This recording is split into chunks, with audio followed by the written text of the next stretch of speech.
प्रेम से बोलिए मंगलमय भगवान की जय हो। जय जय सुख सागर ग्रंथ की जय हो।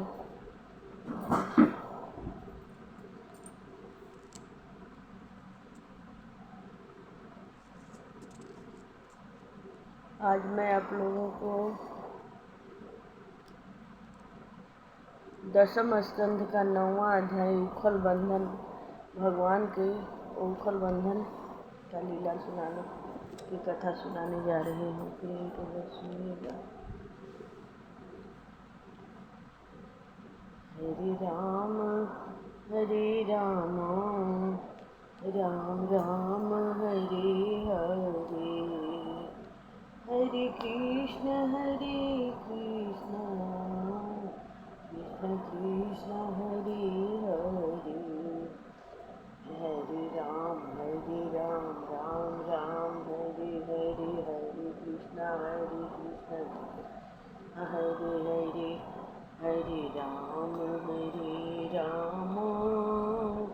राम राम हरे हरे, हरे कृष्ण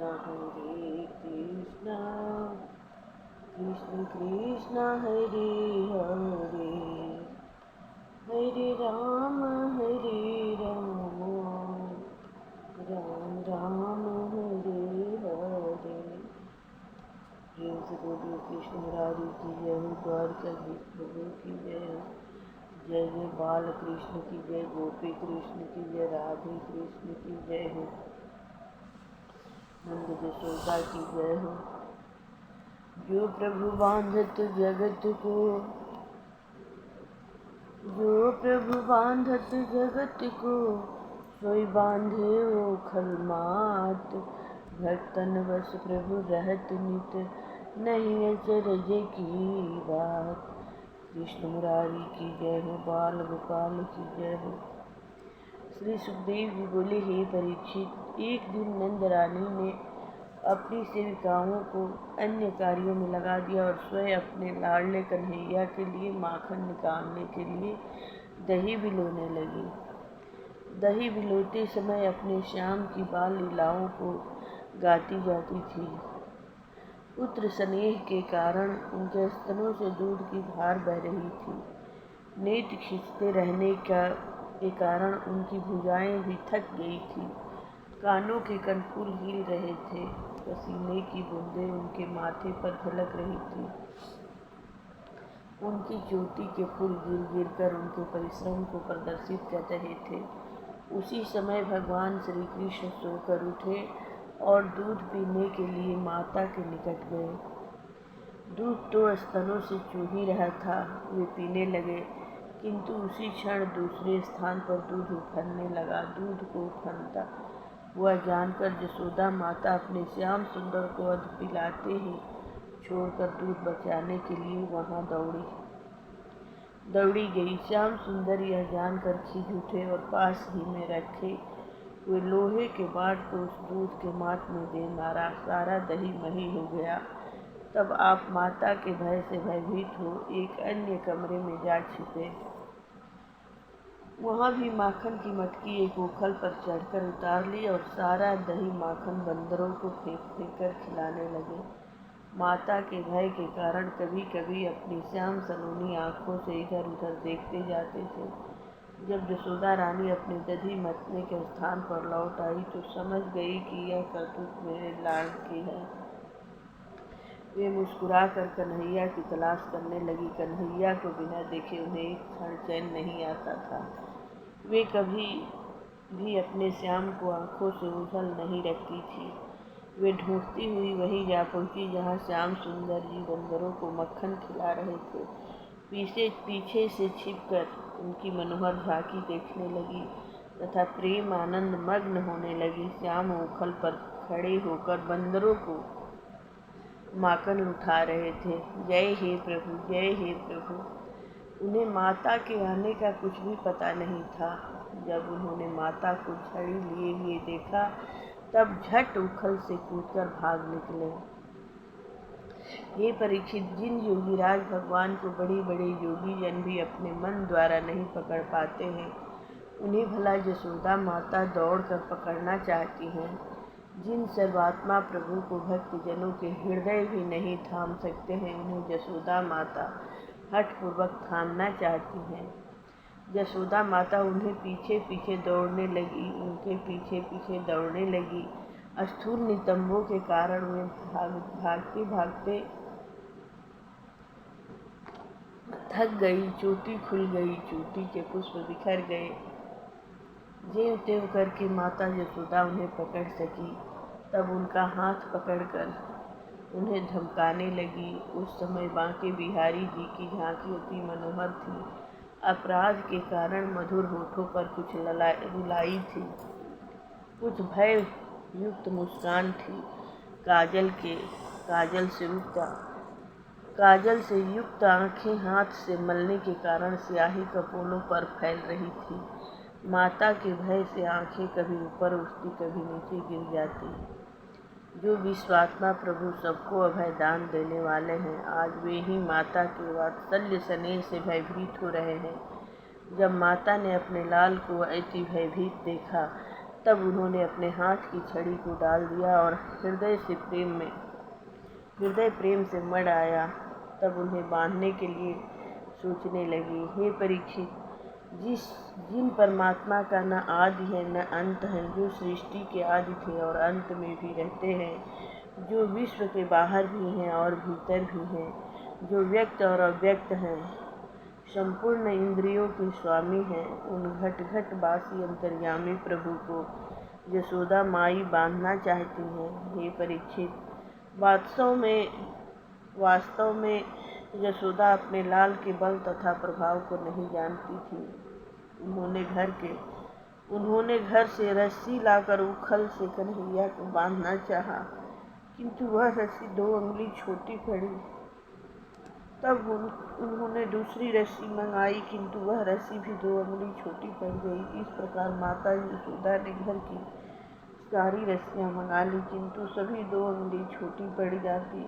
निकट खड़ी हुई गोपियाँ कृष्ण का यह चरित्र देखकर अति आनंदमग्न हो रही थी। यशोदा माता कृष्ण को बांधते बांधते थक गई, किंतु वह बंध ही न पाए।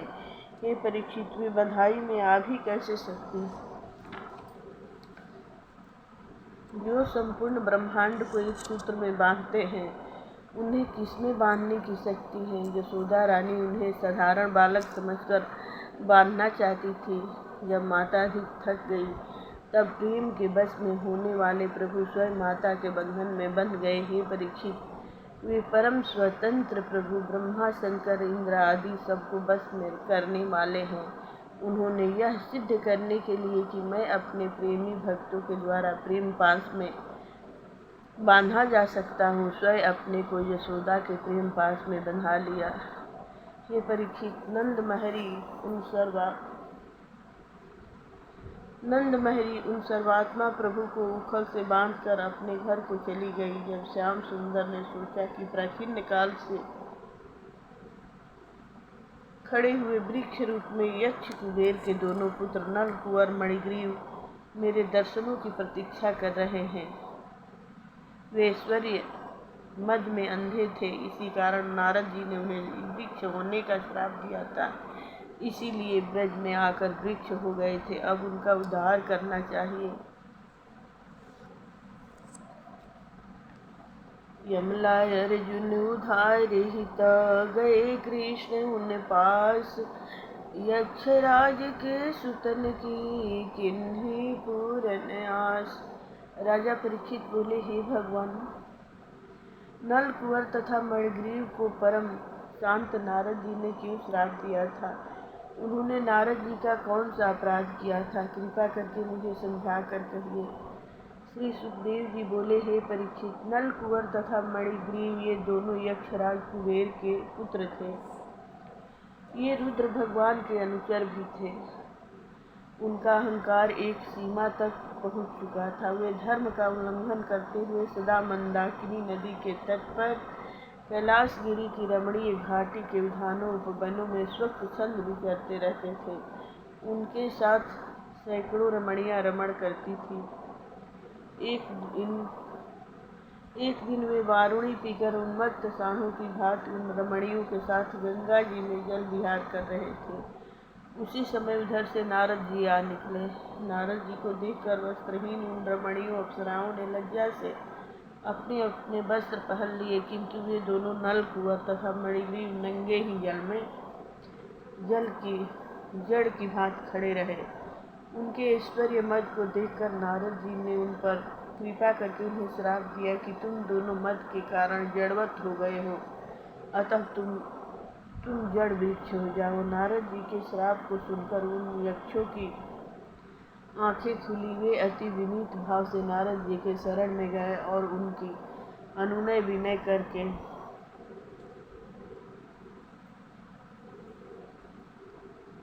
उन्हें प्रसन्न करने लगे। तब नारद जी ने कहा, अच्छा जाओ ब्रज में, जब द्वापर के अंत में भगवान अवतार लेंगे तब तुम्हारा उद्धार करेंगे। श्री सुखदेव जी बोले, हे परीक्षित, उन नल कुंवर तथा मणिग्रीव के मद को नष्ट करके नारद अपने आश्रम को चले गए।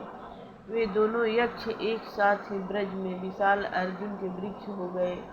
वे यमला अर्जुन के नाम से प्रसिद्ध थे। जब यशोदा माता श्री कृष्ण जी को उखल से बांधकर चली गई, तब वे उस उखल को घसीट कर उन वृक्षों के निकट ले गए और उखल को उन दोनों वृक्षों के बीच में अड़ाकर एक झटका मार दिया।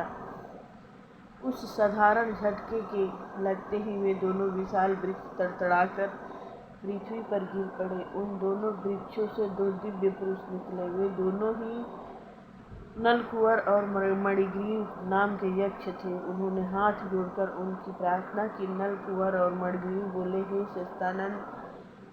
हे सच्चिदानंद घन परमात्मा, आप ही जगत के स्वामी, रक्षक तथा नियंता हो। आप अतीत, अजन्मा तथा अव्यक्त हो। हम आपको प्रणाम करते हैं। आप ही काल हैं, आप ही महत्वादी प्रकृति हैं।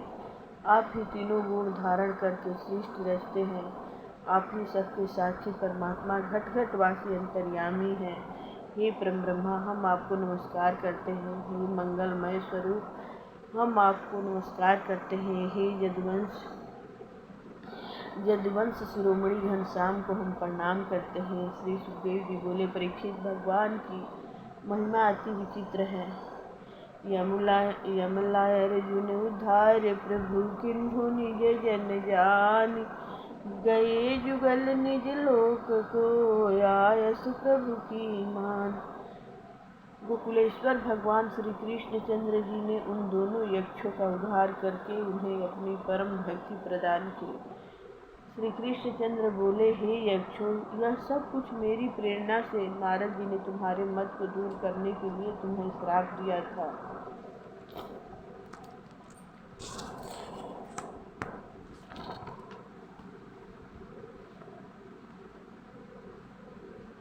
जिस पर मेरी कृपा होती है, मैं पहले उनका मद हर लेता हूँ, उनका ऐश्वर्य नष्ट कर देता हूँ, तभी वे मेरे स्वरूप को भली भांति पहचान पाते हैं।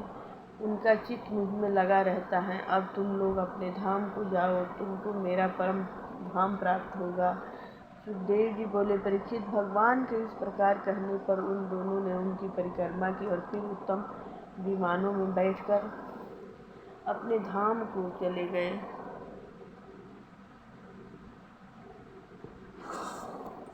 प्रेम से बोलिए, मंगलमय भगवान की।